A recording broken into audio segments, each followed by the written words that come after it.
안녕하세요. 승리한산 가족 여러분, 오늘은 창세기 27장 30절에서 45절까지의 말씀입니다. 창세기 파트 2의 47번째 강좌로 아버지께서 나를 위하여 빌복을 남기지 아니하셨나이까 라는 제목의 말씀입니다. 승리한산은 말씀 중심 예배 중심의 성경 전문 교사를 양성하기 위해서 만들어진 성경 공부 교재입니다. 승리한산은 2017년 8월 창세기 27장에서 36장까지의 말씀을 묵상하고 있습니다.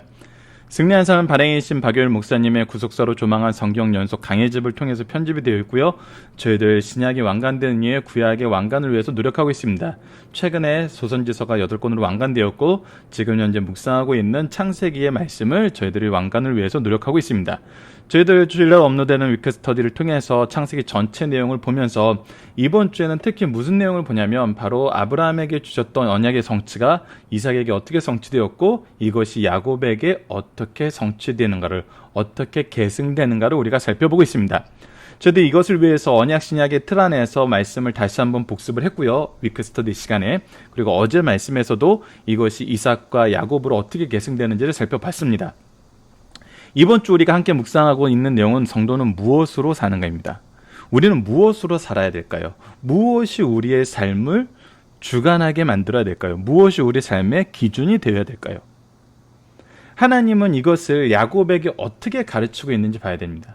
이삭이 무엇을 깨닫게 하고 야곱이 무엇을 깨닫게 했는지, 특히 우리가 어제처럼 완전한 실패, 죄 속에서 죄를 더하는 그런 총체적인 이 상황 안에서 하나님께서는 어떻게 회복시키시고 무엇을 통해서 회복시키게 하는지 오늘 말씀과 내일 말씀을 통해서 우리가 이 부분을 확인하게 됩니다. 자, 오늘 본문을 하나씩 보도록 하겠습니다. 이번 주는 좀 많은 양인데 한 페이지에 지금 넣어서 그냥 간단하게 살펴보고 있습니다. 이 부분 양해 부탁드리고요.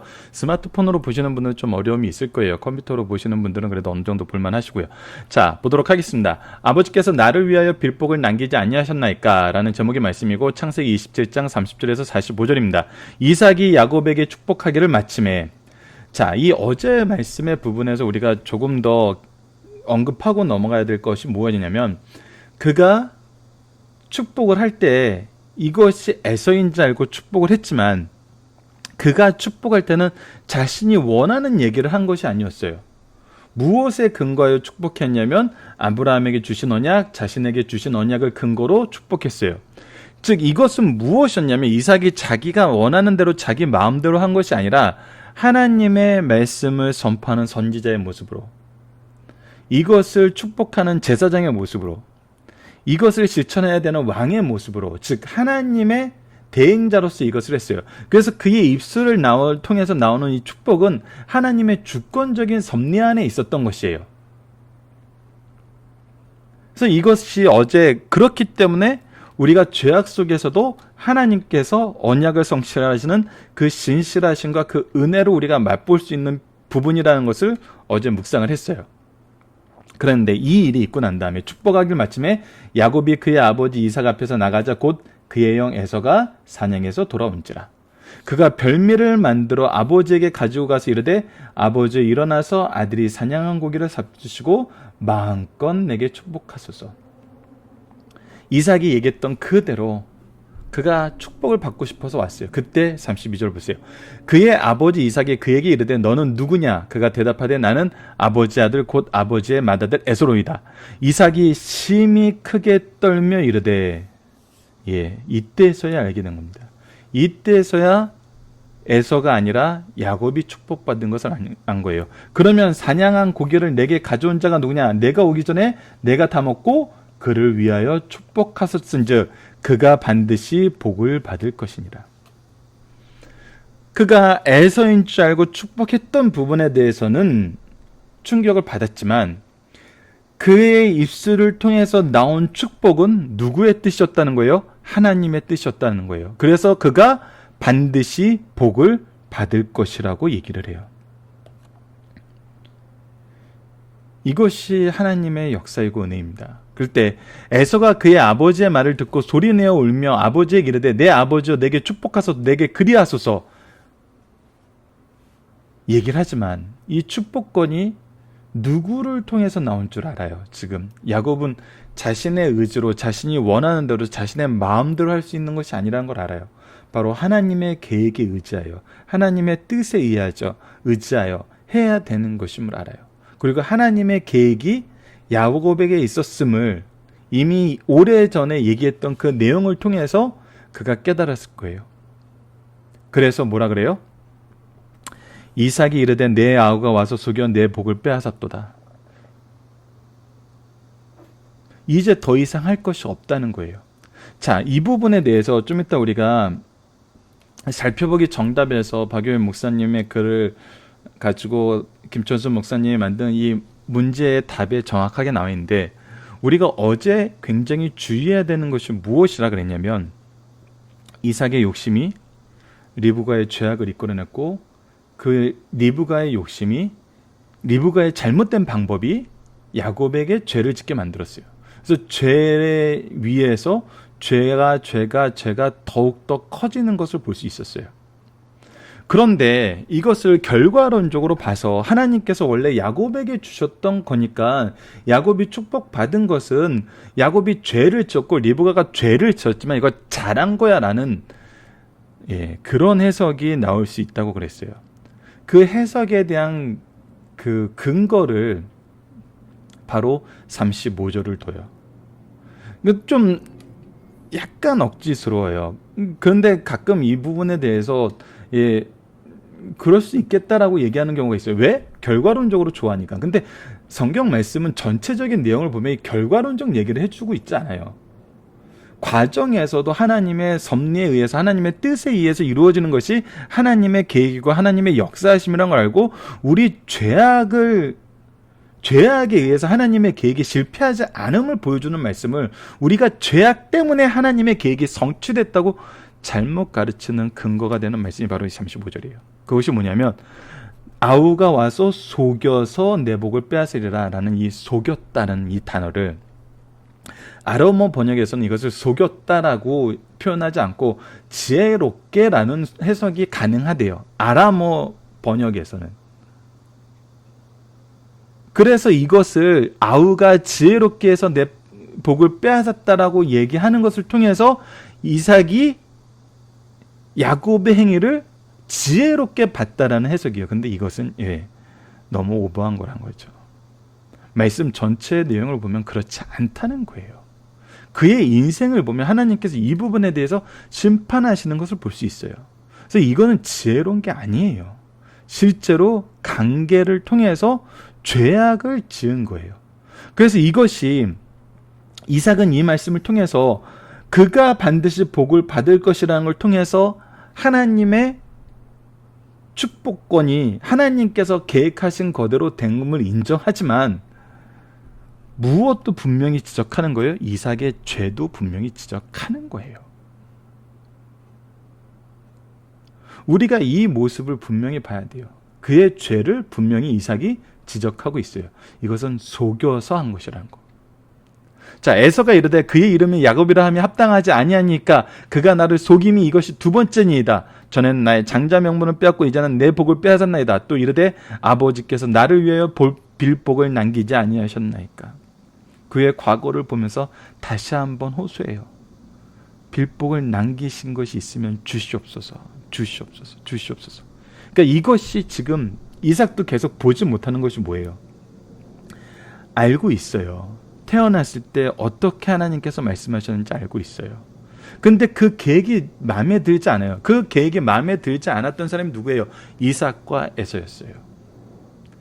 그러니까 아버지의 의지로, 아버지의 뜻으로 하나님의 계획을 뒤집을 만한 방법이 없냐는 거예요. 계속. 그러니까 하나님의 계획을 인정하지 않는 거예요. 이것이 하나님께서 하신 일이라는 것을 깨닫지 못하는 거예요. 이것은 제가 자주 예를 들었던 사도행전 7장 9절 말씀에 스데반의 설교에서도 나타난 내용과 동일해요. 사도행전 7장 9절은 이제 야곱이 12조상을 낳아서 하나님께서 요셉에게 꿈을 주어서 그 꿈을 통해서 하나님의 계획을 선포하셨을 때 그 조상들이 어떻게 했냐면 9절에 사도행전 7장 9절에 여러 조상이 요셉을 시기하였다는 건 뭐예요? 하나님께서 요셉을 선택하신 것을 마음에 들어 하지 않았다는 거예요. 하나님께서 하신 일이, 하나님의 계획이 마음에 들지 않았다는 거예요. 즉 에서와 야곱의 모습은 바로 이 마음에 들어하지 않는 모습들이 계속적으로 나타나고 있고, 에서는 지금도 이 부분에 대해서 인정을 못해요. 하나님의 축복이 인간의 계계에 의해서 조율되고 조정된다고 생각을 해요. 아니에요. 인간의 죄악 속에서, 인간의 연약함 속에서, 인간의 거절 속에서도 하나님의 일하심은 신실하게 성취된다는 것을 지금 보여주고 계시는 거예요. 누구에게? 지금 여기 있는 에서에게, 이삭에게.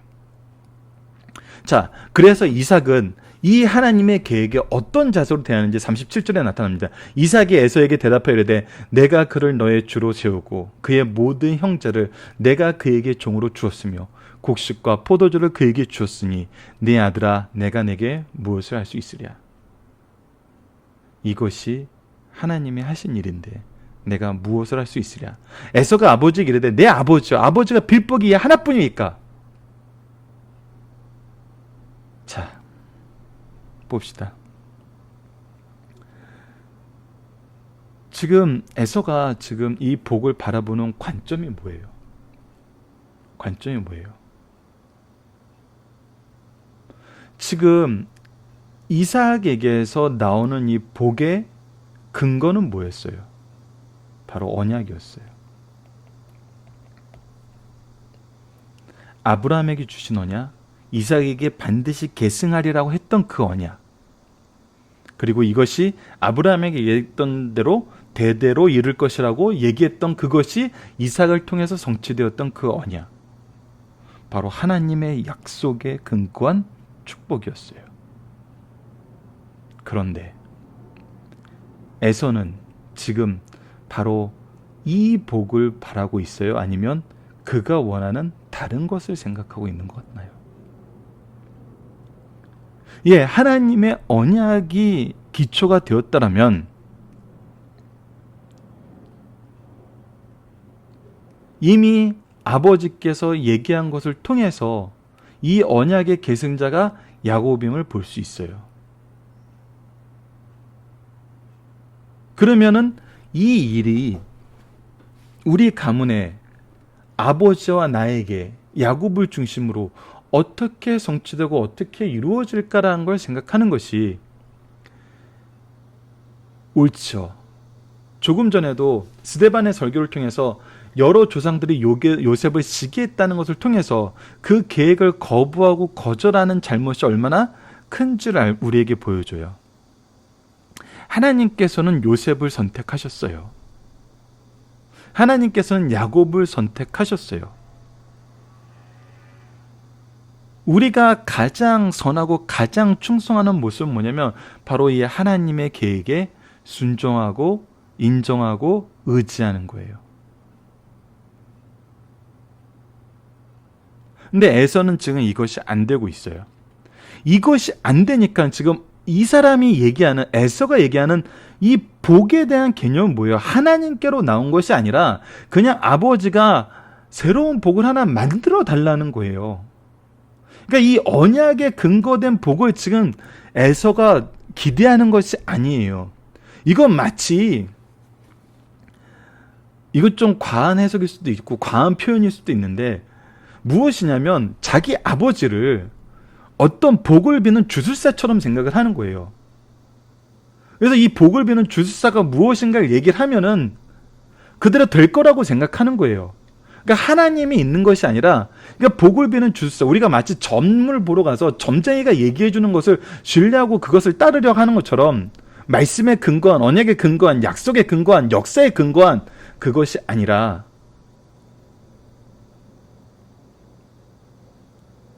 지금 결국은 에서는 이 말을 통해서 계속 우리에게 무엇을 보여주냐면 그가 얼마나 하나님을 멀리하고 외면하고 있느냐를 볼 수 있어요.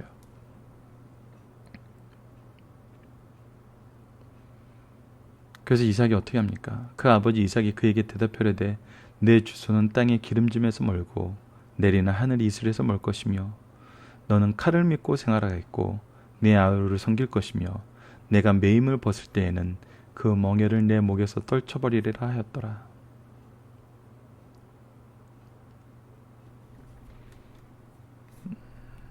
단 한마디도 하나님의 언약의 얘기에 내가 언약에 근거한 내용이 하나도 없어요.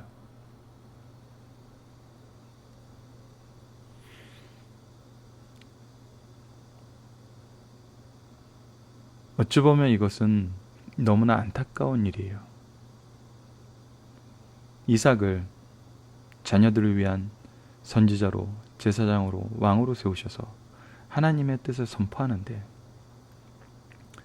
지금 이삭에게 얘기한 그것은 하나님이 계획하신 그 어떤 축복의 내용도 포함되고 있지 않아요. 이때 어떻게 해야 될까요? 이때 어떻게 해야 될까요? 언약을 어려서부터 들으면서 배우면서 컸던 사람들은 아브라함이 이들이 자랄 때 함께 있었어요. 이들이 세례를 받을 만한 나이 때 아브라함이 죽었어요. 할아버지에게 받은 그 말씀의 언약의 내용, 아버지를 통해서 받은 말씀의 언약의 내용,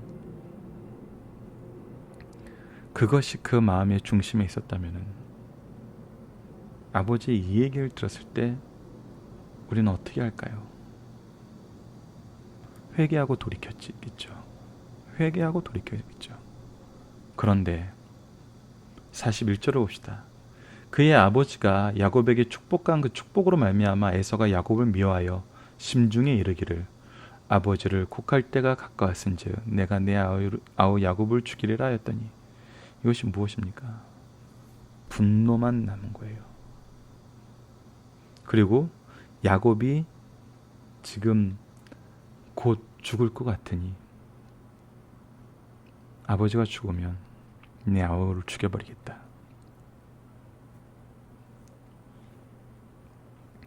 하나님의 계획을 못 보고 하나님의 뜻에 무릎 꿇기보다는 자기의 계획과 자기의 생각이 무너지는 것을 통해서 그는 아우를 죽일 생각을 합니다.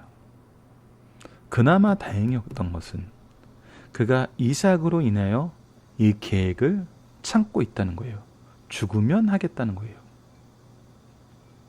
아버지로 인해서 곡하게 되면, 즉 아버지가 돌아가시고 나면은 하겠다는 거예요. 그랬을 때 맏아들 에서의 이 말을 리브가가 들으매 이에 사람을 보내어 작은 아들 야곱을 불러 그에게 이르되 내 형 에서가 너를 죽여 그 한을 풀려 하니 내 아들아 내 말을 따라 일어나 하란으로 가서 내 오라비 라반에게로 피신하여 내 형의 노가 풀리기까지 맨날 동안 그와 함께 거주하여라. 내 형의 분노가 풀려 내가 자기에게 행한 것을 잊어버리거든 내가 곧 사람을 보내어 너를 거기서 불러오리라.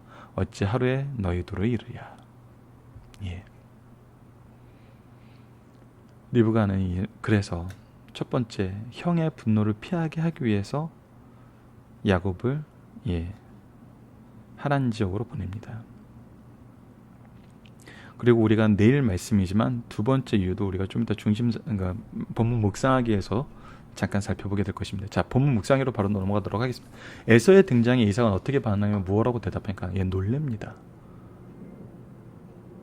그리고 복을 다 주었다라고 얘기해요. 그가 복을 반드시 받을 것이라고 얘기해요. 즉 자신이 한 축복이 누구의 계획이었음을 아는 거예요. 하나님의 계획이었음을 인정하는 거예요.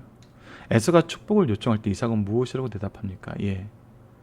그것이 없다라는 거예요. 아우가 속여서 했던 것으로 하나님의 계획을, 여기서는 하나님의 계획을 얘기했다면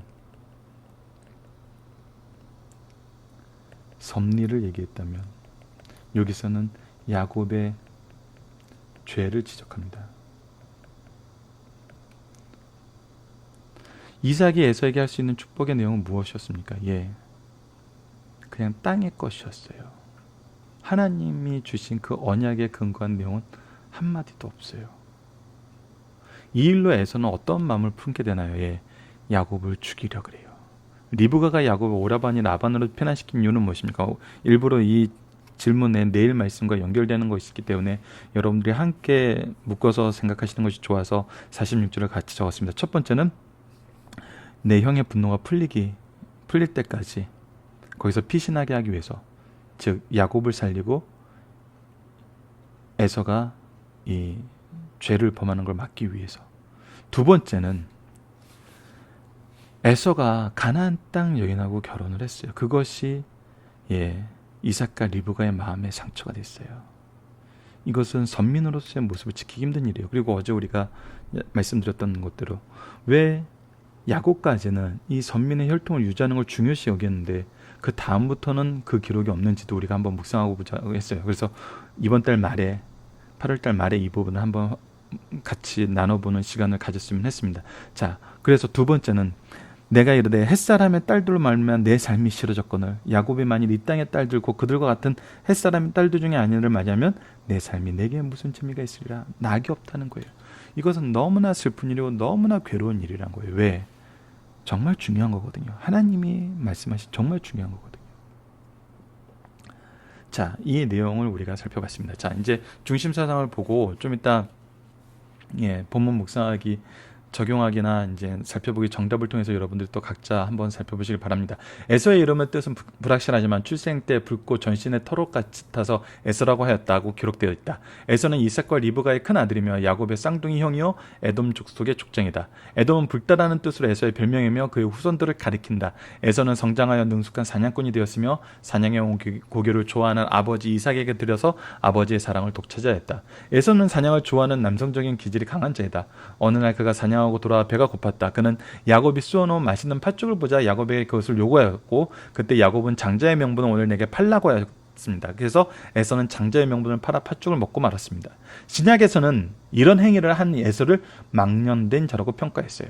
오늘 본문에서 에서가 탄식하며 소리를 높여 온 사실을 히브리서는 너희가 아는 바와 같이 그가 후에 축복을 이어받으려고 눈물을 흘리며 구하되 버림바가 되어 회개할 기회를 얻지 못하였느니라. 이렇게 평가하고 있습니다. 그리고 성령께서 바울을 통해서 선택의 교리를 설명할 때 리브가에게 하신 말씀, 작은 자를 선택하셨다는, 더 사랑하신다는 이 말씀을 예로 들었습니다. 에서와 야곱이 태어나기 전 곧 선한 일이나 악한 일을 하기 전에 하나님께서 야곱을 사랑하고 에서를 미워하셨어요. 곧 미워하셨습니다. 이것을 성경에서는 계속 설명하고 있어요. 에서의 후손은 에돔 땅에 살았어요. 에돔 땅은 사해 남쪽에 위치한 아주 척박한 땅으로 지형이 험하고 높은 지대여서 외부의 침략을 받지 않아 오랫동안 변화할 수 있었어요. 이곳은 원래 세일 자손이 거주하였으나 에돔 자손에 의해 정복되어 에돔 자손이 거주하게 됩니다. 이 부분은 우리가 이번 달 말에 이 내용을 살펴보게 됩니다. 이스라엘이 출애굽하며 가나안 땅에 들어갈 때 에돔 족속이 땅을 통과할 수 있도록 요청하였으나 그들은 이를 거부하고 군대를 동원하여 말았어요. 그 후 사울에 대하여 에돔과 전쟁이 있었고 다윗시대에 정복되었어요. 에돔은 유다가 멸망할 때 기뻐하고 조롱했을 뿐만 아니라 약탈과 포악을 행하였어요. 하나님께서 오바다 선지자를 통하여 에돔의 멸망을 선언하였고 주 70년에 예루살렘 멸망 때 에돔 족속은 사라지게 됩니다. 성경에 나타난 에서는 육신적으로 호남형이고 건강하고 남자다운 기질이 있어요. 그러나 그는 선택받지 못하였고 영적 특권에 관심이 없었으며 세상적인 것에 많은 관심을 보였고 세상적인 능력이 있었어요. 에서는 가나안 여인과 결혼하여 거룩한 씨를 보존하는 특권을 상실하였고 이방인화 되어가고 있었습니다. 이 사람이 지금 오늘 말씀에서도 보여준 건 뭐예요? 하나님의 언약을 의지하는 것이 아니라 그것을 삼하는 것이 아니라 단순히 자신이 원하는 그 복을 아버지가 빌어주길 원했던 거예요.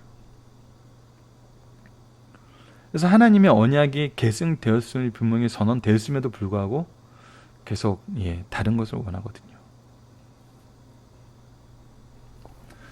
자, 하나씩 봅시다. 첫 번째, 잘못과 실패를 확인할 때 원망하거나 투쟁하기보다는 반성하고 회개하는 것이 더 필요하고 급합니다. 하나님의 뜻을 알았으면 하나님의 뜻대로 사람들의 죄악 가운데서 성취되는 걸 알았다면 빨리 회개해야 돼요. 빨리 돌이켜야 돼요. 에서는 장자의 축복을 다 빼앗겼다는 사실을 깨달았을 때 큰 소리 내어 울며 야곱의 강교함을 힐난하였어요. 그러나 성도는 이러한 낭패를 당했을 때 상대방을 원망하면서 끝내서는 안 됩니다.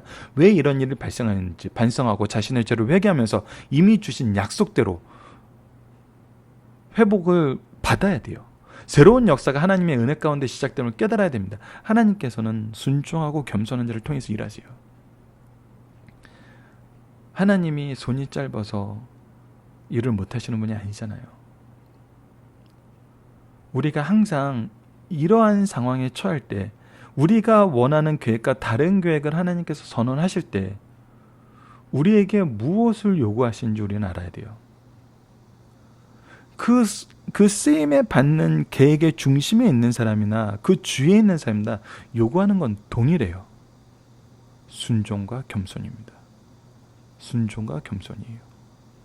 이것이 우리가 예배소를 통해서 하나 되게 하시는 하나님의 능력을 가장 빨리 경험하는 길이에요.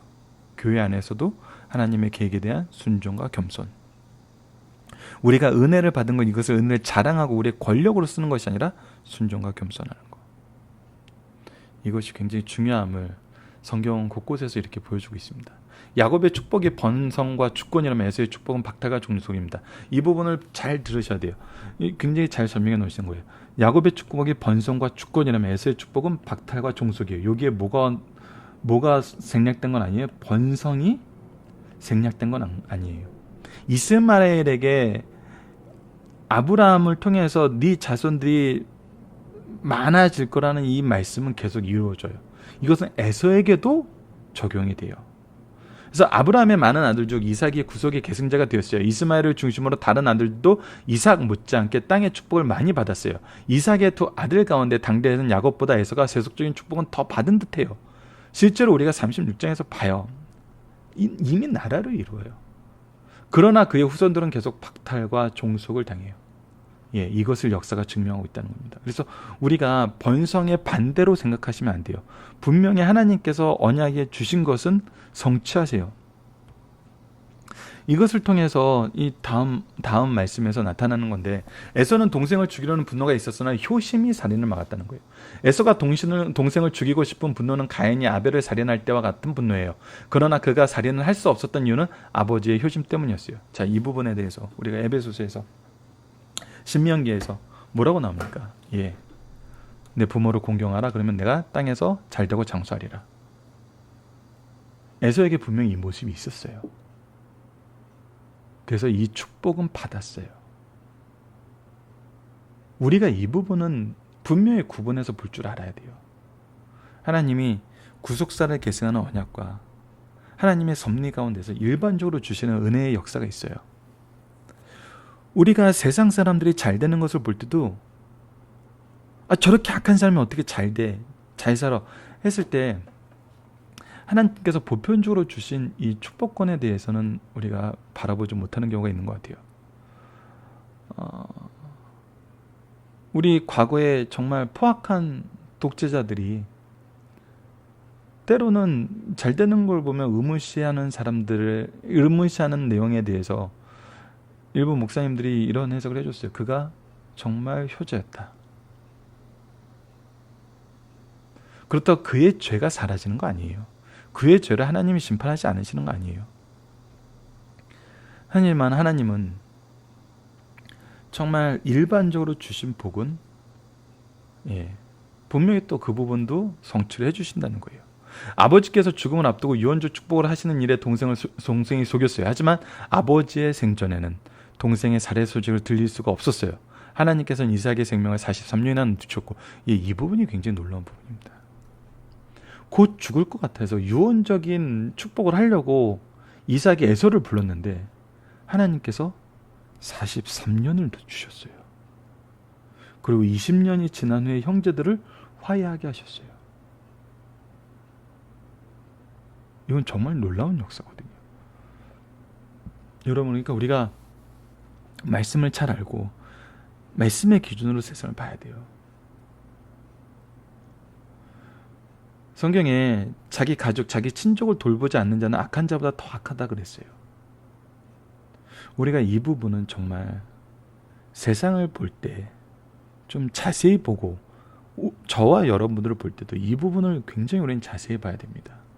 이 효도에 대한 부분은 우리가 계속적으로 말씀 안에서 강조되고 있는 부분이에요. 그리고 이 역사는 정말 놀라운 역사입니다. 어떻게 이삭이 43년을 더 살 줄 이때 아무도 기대하지 않았어요. 이삭도 기대하지 않았고 에서도 기대하지 못했고 리브가 야곱도 이 부분은 기대하지 못했을 거예요. 근데 하나님은 이렇게 역사하셨어요.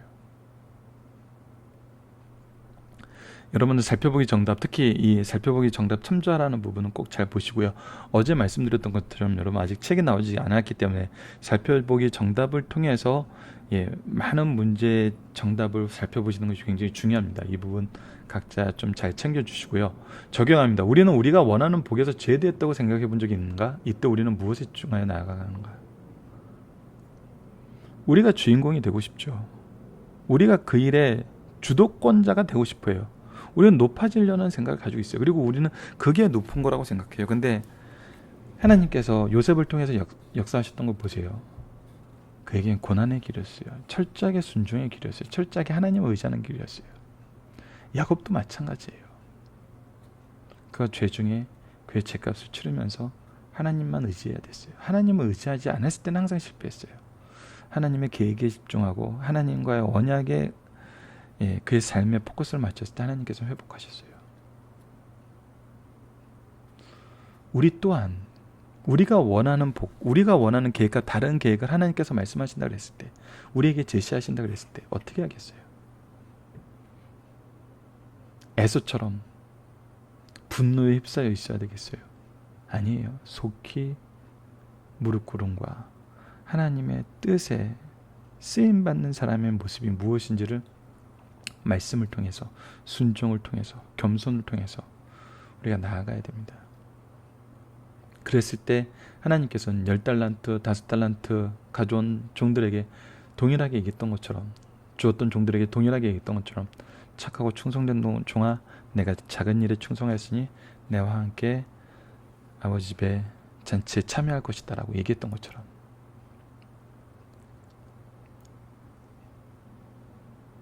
주의 중심으로 세워진 자나 그를 서포트하는 자로 세워지는 자나 하나님께서 순종의 열매, 겸손의 열매로 주시는 열매는 동일함을 우리가 알아야 돼요. 그래서 우리는 더더욱 우리가 원하는 기대와 달라졌을 때 그때 더더욱 하나님께 무릎 꿇고 말씀과 기도에 집중해야 되는 겁니다. 말씀과 기도에 집중해야 돼요. 그리고 우리에게 순종의 도를 가르치는 하나님의 역사하심에 순종하고 의지해야 됩니다. 말씀을 기초로 기도하기를 통해서 마치겠습니다. 하나님, 우리가 먼저 하나님의 뜻과 계획 속에서 부르심의 은혜를 바로 보게 하여 주소서. 그리하여 하나님이 쓰시는 일꾼들을 통해 역사하시는 일에 바로 동참하게 하여 주시고 그 안에서 은혜를 나누게 하여 주소서. 순종과 회개를 통해 하나님 앞에 나아가게 하시고 우리의 생각과 뜻을 주장하기보다 먼저 하나님의 뜻을 이루는 통로가 되게 하여 주소서. 예수님 이름으로 기도드립니다. 아멘.